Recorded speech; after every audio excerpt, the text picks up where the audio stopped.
Ni hao, halo semuanya, kembali lagi dengan Nubarta. Nonton bareng kita.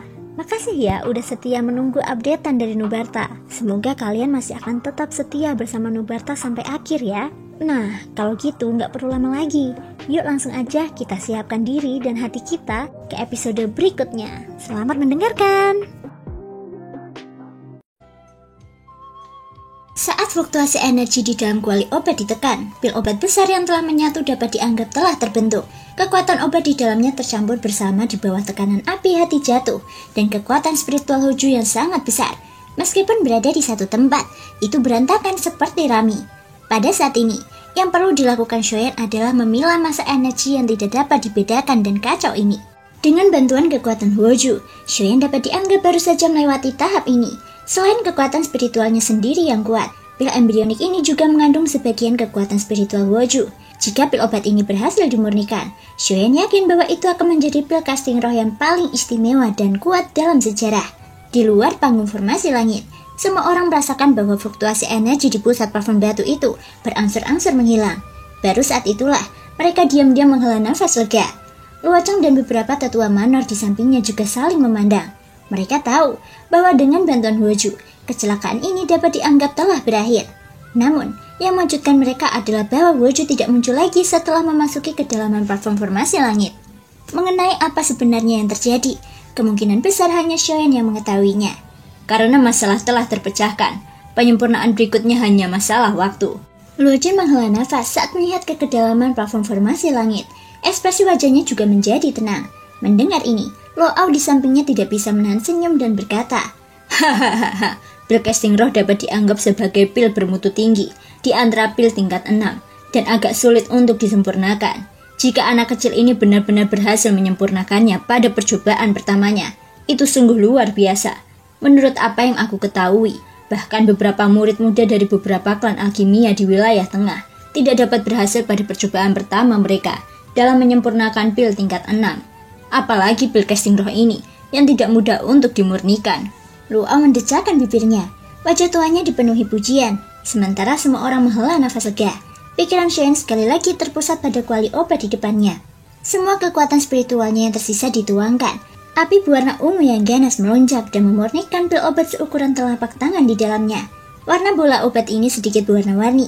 Secara keseluruhan, warnanya lebih ungu. Di bawah penyempurnaan dan penggabungan terus-menerus dari api surgawi, energi dari berbagai warna terus menyatu secara perlahan. Setelah kejadian tak terduga sebelumnya, pil casting roh akhirnya berangsur-angsur berada di jalur yang benar. Masalah selanjutnya akan menjadi jauh lebih stabil dari kelihatannya. Selama semua energi obat di dalamnya menyatu sepenuhnya, pil itu akan berangsur-angsur mengembun menjadi pil obat embrionik. Namun, masalah yang dihadapi Shoyan saat ini adalah ia perlu memurnikan pil casting roh sebelum energi spiritual Hoju benar-benar habis. Ini mengharuskan Shoyan untuk mengerahkan segenap tenaganya. Proses peleburan pil itu ditakdirkan berlangsung lambat. Untungnya, Hoju yang bertanggung jawab atas pil casting roh membuat prosesnya jauh lebih sederhana. Selama tidak ada kerusuhan energi yang muncul di dalam pil embrionik, bukan tidak mungkin untuk memurnikan pil obat dalam waktu singkat dengan kekuatan api surgawi. Shoyan menggertakkan giginya sambil mengendalikan api ganas di dalam kuali obat.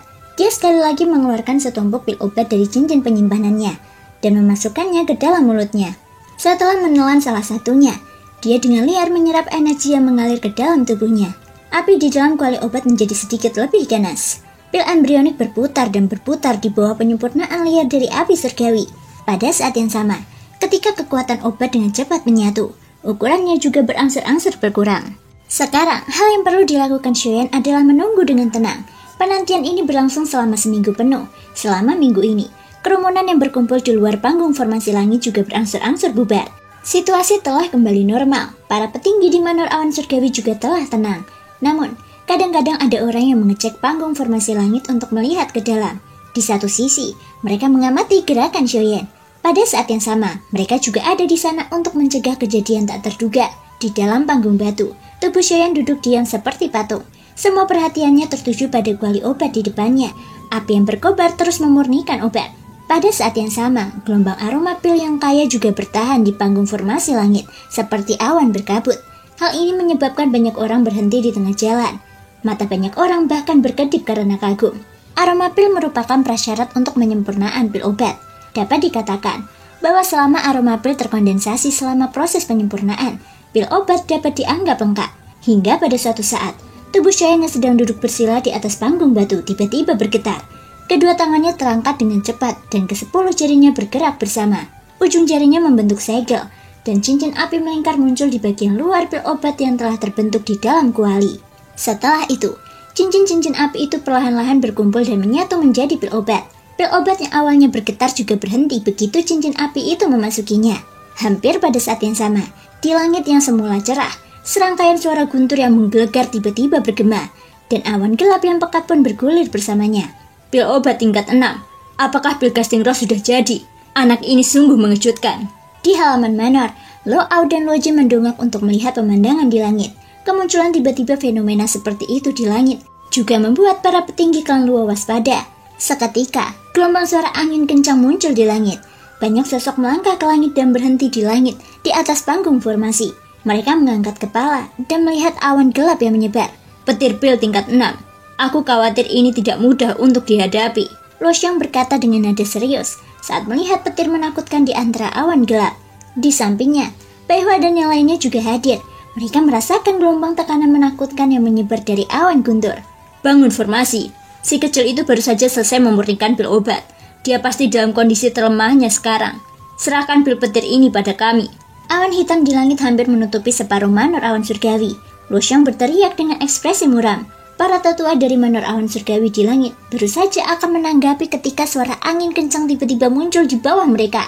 Tak lama kemudian, sosok manusia sedingin es yang dipenuhi aura pembunuh muncul di depan mata semua orang. Itu adalah Raja Utara. Boneka. Lo Xiang tanpa sadar mengangkat alisnya saat melihat Raja Utara. Ia secara alami dapat mengatakan bahwa Raja Utara di depannya adalah milik Cheyenne. Namun, apa gunanya boneka biasa dalam menghadapi petir pil seperti itu? Dia hendak bertindak dan membentuk formasi ketika suara Cheyenne yang agak lemah tiba-tiba terdengar. Tetua Agung, serahkan pil petir itu pada bonekaku. Ekspresi wajah tua Lu Xiang langsung berubah saat kata-kata ini diucapkan. Jika kata-kata ini tidak keluar dari mulut Cheyenne, kemungkinan besar dia sudah akan membalas. Pil petir terbentuk dari kekuatan dunia. Kekuatannya sudah jelas terlihat. Bagaimana mungkin boneka biasa bisa menghalangi kekuatan petir? Panatua pertama, jangan khawatir. Jika dia tidak sepenuhnya percaya diri, dia tidak akan mengatakan kata-kata seperti itu. Selain itu, pil petir ini mungkin tampak sedikit merepotkan bagi kita, tetapi itu adalah makanan terbaik untuk Raja Utara. Pada saat ini, Bai Hua di sampingnya tersenyum dan berbicara. Meskipun petir pil tebal di langit membuatnya merasa tertekan, semua ini tidak menjadi masalah selama Raja Utara hadir. Setelah mendengar kata-kata yang terakhir dan permintaan Cheyenne, Luo Xiang memerintahkan para tetua untuk mundur. Setelah itu, dia mengamati sosok Raja Utara di depannya. Sosok itu memiliki tubuh emas ungu, pola guntur dan beberapa sisik di tengah alisnya. Saat ini, kekuatan tempur Raja Utara setara dengan Kaisar asal bintang 6. Jika dia menggunakan kekuatan penuhnya, dia akan menjadi lebih kuat. Dari kelihatannya, Raja Utara seharusnya telah menyerap semua energi petir yang diserap dari kolam petir di langit. Itulah sebabnya dia telah maju. Raja Utara berdiri dengan gagah di langit. Matanya yang kosong menatap awan badai yang bergejolak. Tinjunya terkepal erat, dan kekuatan yang menakutkan bahkan menyebabkan ruang itu sendiri terdistorsi. Luo Xiang dan yang lainnya tanpa sadar mengangkat alis mereka. Ketika melihat pemandangan ini, hanya titik ini saja menunjukkan bahwa Raja Utara berbeda dari boneka biasa. Tiba-tiba, sambaran petir yang menggetarkan bumi melesat keluar dari awan badai yang bergejolak di langit. Cahaya yang menyilaukan itu menyebabkan langit yang gelap menjadi cerah. Saat petir pil turun, Raja Utara tidak menunjukkan tanda-tanda kelemahan. Dia menghentakkan kakinya di udara, dan ruang di bawah kakinya langsung runtuh. Disertai ledakan tumpul, sosok Raja Utara melesat ke langit. Di atas panggung batu, Cheyenne sekali lagi memfokuskan perhatiannya pada kuali di depannya. Pil casting roh telah berhasil disempurnakan, dan tidak banyak lagi esensi jiwa yang tersisa di dalam kuali obat. Pil itu mungkin akan benar-benar menghilang dalam waktu singkat. Pada saat itu, Fallen Her Flame juga akan meledak. Dia perlu mengkonsumsi pil casting roh sebelum itu terjadi, dan mulai melahap api surgawi. Tiba-tiba, terdengar ledakan memekakan telinga di langit. Boneka Raja Utara sama sekali tidak takut dengan petir pil. Serangan dahsyat sebelumnya tidak hanya tidak menyebabkan cedera pada Raja Utara, tetapi bahkan simbol petir di permukaan tubuhnya menjadi lebih terang. Boneka ini ternyata memiliki kemampuan untuk menyerap energi petir. Tidak heran, Cheyenne begitu percaya diri. Wajah tua Luo Xiang dipenuhi dengan keterkejutan saat dia menyaksikan pemandangan di depannya. Dia masih merasa sulit untuk mempercayai apa yang terjadi di depannya. Boneka macam apa yang benar-benar dapat menyerap kekuatan petir untuk digunakan sendiri? Dalam hal itu, para alkemis di benua tidak perlu lagi takut pada pil petir. Luo Xiang berpikir dalam hatinya, tetapi dia tidak mengerti mengapa Raja Utara mampu menyerap petir dengan cara yang tidak terkendali. Tidak peduli seberapa kuat sambaran petir itu, saat mendarat di tubuhnya, itu seperti rumput bebek yang jatuh ke air. Hal ini menyebabkan orang-orang yang menonton di samping menjadi sangat terkejut. Petir yang mengguncang bumi terus-menerus bertabrakan dengan tubuh yang tidak bergerak itu. Dua sinar cahaya dengan cepat melintas, dan gelombang riak energi yang mengejutkan menyebar di langit. Ledakan sonik yang tajam dan suara ledakan energi terus bergema untuk waktu yang lama. Di atas panggung batu di bawah, Xueyan akhirnya menghabiskan pil casting roh di tangannya. Saat gelombang kekuatan obat menyebar ke seluruh tubuhnya, aura hangat naik ke jiwa Xueyan. Begitu tutup kuali obat dibuka, Xueyan membuka mulutnya. Kekuatan hisap memuncak keluar dan menelan gugusan api tak terlihat yang akan meledak. Pada saat yang sama, ledakan teredam terdengar dari dalam tubuh Xueyan. Api tak kasat mata menyapu dengan cara yang tak terkendali, seolah-olah ingin membakar seluruh tubuh Xueyan. Namun, kekuatan obat dari pil casting roh segera bereaksi. 3 bulan penuh telah berlalu. Selama kurun waktu ini, sosok Xueyan telah duduk bersila di depan kuali obat dengan mata tertutup rapat. Dia berdiri di sana seperti patung batu.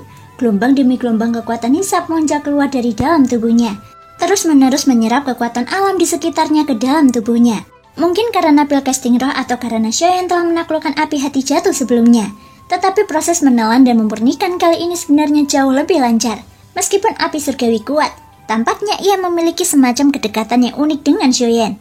Kali ini, terlepas dari apakah itu kecepatan pemurnian atau proses menelan, sebenarnya jauh lebih mudah. Dengan penglihatan kelompok Luo Xiang, mereka kurang lebih dapat melihat kondisi Xueyan. Meskipun mereka sedikit terkejut dengan cara Xueyan memurnikan api surgawi, mereka secara alami sedikit lebih tenang karena semuanya baik-baik saja. Setelah menyadari bahwa dia berada di tengah-tengah terobosan, area luas tempat panggung formasi langit berada diisolasi secara paksa. Selain kelompok Beihua, tidak seorang pun diizinkan untuk mendekatinya dengan mudah, karena dia sedang dalam masa kritis terobosannya. Jika Xueyan terganggu oleh dunia luar saat ini, kerugiannya akan sangat besar. Banyak tatapan melihat ke arah tengah panggung formasi langit yang jauh dan sosok manusia berjubah hitam yang kabur. Wajah banyak orang menunjukkan sedikit rasa hormat. Pada usia ini, Xueyan tidak jauh berbeda dari beberapa generasi muda di Manor. Namun, sebagai perbandingan, tingkat yang telah dicapai oleh Xueyan tidak kalah dengan beberapa tetua di Manor. Ketika mereka memikirkan hal ini, rasa hormat di mata para murid dari Manor tanpa sadar menjadi sedikit lebih padat. Prestasi Xueyan layak untuk dihormati. Di bawah perhatian banyak tatapan, Xueyan yang berada di panggung batu benar-benar tenggelam dalam pemurnian api surgawi di tubuhnya. Saat api surgawi di tubuhnya disempurnakan dengan panik, gelombang energi alam juga bergerak di sekelilingnya. Di dunia luar, Luo Xiang dan yang lainnya tidak dapat menahan diri untuk tidak terkejut ketika mereka melihat pemandangan ini. Dengan indera mereka yang tajam, mereka menemukan bahwa aura Xueyan dengan cepat menjadi lebih kuat karena energi alam terus berkumpul. Hasilnya, dia telah mencapai puncak level kaisar asal. Dia hanya selangkah lagi dari level leluhur asal. Di bawah langit biru, tidak ada awan sejauh ribuan mil. Langit tampak cerah. Beihua berdiri di udara. Ia mengenakan pakaian putih dan ekspresinya tenang. Saat angin sepoi-sepoi bertiup, lengan bajunya berkibar dan terangkat oleh angin, menyebabkan beberapa gadis Manor itu mengangkat kepala mereka. Tatapan Beihua menatap lurus ke arah panggung batu di bawahnya. Alisnya sedikit berkerut dan ada sedikit kekhawatiran di wajahnya. Karena penghalang formasi itu terisolasi, bahkan dia tidak dapat melihat dengan jelas situasi di dalamnya. Namun, dia dapat merasakan bahwa Xueyan saat ini tengah menyerap energi alam yang melonjak di sekelilingnya. Akan sangat bagus jika senior Longlin masih ada di sini. Beihua mendesah tak berdaya. Longlin dan Xiaojin telah dipanggil kembali oleh klan naga 2 bulan lalu. Tidak mungkin lagi menggunakan kultivasi Longlin untuk menyelidiki situasi Xueyan. Sambil tertawa getir, Beihua perlahan berbalik dan hendak pergi. Namun saat dia berbalik, ledakan energi yang mengerikan tiba-tiba datang dari platform batu. Beihua tiba-tiba berbalik, matanya menatap platform batu dengan ekspresi khawatir. Origin Ki dalam tubuhnya sudah beredar. Jika situasinya memburuk, dia akan segera bergegas menyelamatkan Xueyan. Apakah sudah berakhir? Luo Xiang dan yang lainnya bergegas terbang mendekat. Begitu kata-kata itu keluar dari mulut mereka, Beihua menggelengkan kepalanya dengan ekspresi serius. Tidak, ini baru saja dimulai. Riak energi intens melingkar menyebar dari tubuh Xueyan. Itu seperti badai yang menyebabkan ruang kosong di sekitarnya menjadi terdistorsi. Api ungu dan api transparan berkeliaran liar di sekitar tubuhnya. Energi alam juga menjadi ganas karenanya. Pada saat yang sama, aura yang menyebar dari tubuh Shoyan mulai meningkat dengan cepat. Ekspresi sejumlah tetua yang hadir langsung berubah. Pada saat ini, kultivasi Shoyan telah melangkah ke kelas leluhur asal. Dari kaisar asal bintang 5 menjadi leluhur asal dalam 3 bulan. Ini benar-benar berita yang mengejutkan. Namun, ini bukanlah akhir. Meskipun kultivasinya telah menembus level tertinggi, aura dalam tubuh Shoyan terus meningkat. Dalam beberapa menit, dia telah mencapai level leluhur asal bintang 1 tingkat lanjut dan puncak. Baru sekarang aura yang meningkat pesat di tubuhnya perlahan melambat kembali. Namun, pada saat inilah, Shoyan tiba-tiba mengangkat kepalanya. Kekuatan hisab langsung meletus dari telapak tangannya, menyedot 2 api surgawi di sekitarnya ke dalam tubuhnya dan menyatukannya dengan sempurna.